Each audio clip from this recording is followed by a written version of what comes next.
Ayan mga kapadyak pride, ang ating Humming Farm comeback padyak. Maraming salamat sa panonood. Ingat sa pagpadyak. Magbatian sa daan. Mahalin ang kalikasan. Sheesh!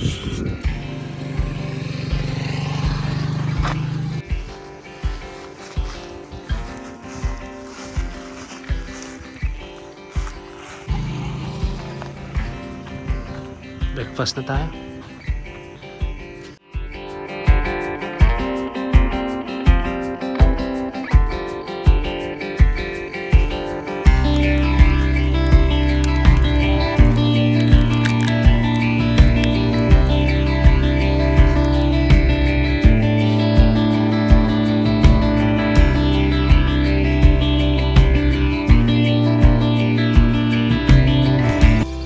Kumusta ka pa, Jack Pride? Nag-side trip kami ni Sir Jess dito sa Humming Farm. Barangay Barempet, Bagabag, Nabis Carabalo, Sitio Ambalyo, ang pangalan ng lugar. Natapos naming mag-breakfast at ngayon ikutin namin itong Humming Farm. Bali pangalawang beses ko pumunta rito. Kaya tingnan natin, trip natin yung mga pagbabago. Let's go! Dito nga sa papasok ng Humming Farm ay merong isang paahon. Ito, merong strawberry, grapes, mulberry farm yata dyan. Tapos may mga huts din dyan. Pwede atang mag-stay ng overnight. Maraming tanim. May log cabin, may strawberry, grapes, mulberry, picking pavilion, may campsite, may parking. Doon sa taas, meron yatang nagka-camping. May tent dun eh. Baba tayo rito. Nagawa pa tong lugar na to.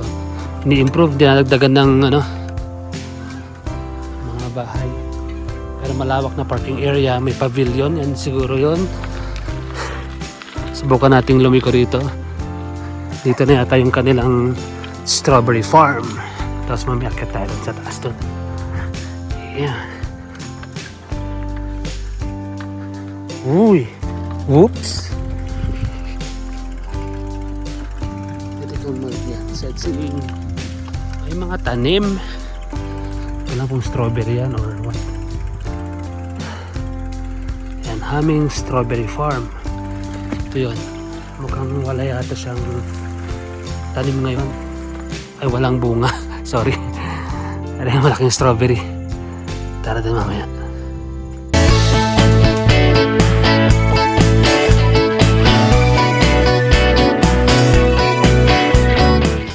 Ito nga yung kanilang strawberry farm. At the moment, wala siyang bunga. Kuya, mga kailan magbubunga tong strawberry nyo?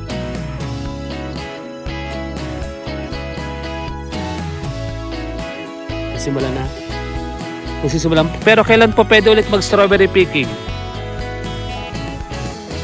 February pwede nang mag-strawberry picking. Kasi may mga bulaklak, no? Namumulaklak na kuya, no? Yun.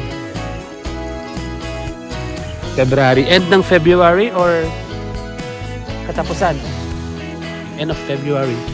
Pwede na mag-strawberry picking dito sa Humming Farm. Strawberry Farm. May nakapark na kotse dyan. Ewan ko kung ano, kailan siya alis. Dito naman tayo sa malaking strawberry. May malaking strawberry dito. Wow. Laki oh.